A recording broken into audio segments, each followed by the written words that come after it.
Have you ever wondered where the high heel originated from? Well, today we will briefly be explaining the history of the high heel.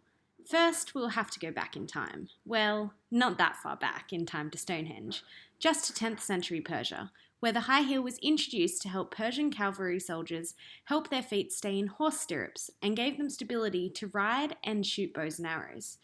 This is also the origin of the cowboy boot, due to its heel size, which still originates today. Fast forward 700 years, and 1-inch heels were widespread in Persia for riders, both on and off horses.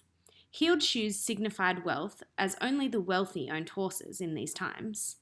When the Persians travelled to Western Europe to countries like Russia, Germany, and Spain, it was introduced to European aristocrats and were taken up by the powerful elite of these countries. One of the biggest advocates for heels in this period was Louis XIV, who was renowned for wearing red heels. The colour symbolised his wealth and power. The bigger the heel, the more powerful the man. They were also worn to show off the muscular calves of men, often paired with leggings for definition. During the 18th century, shoes became increasingly gendered, with women adopting narrowed heels, with men adopting sturdier, broader footwear. Due to the fashion of the time, heels began being perceived as feminine and no longer worn by men. This was solidified by the French Revolution of 1789.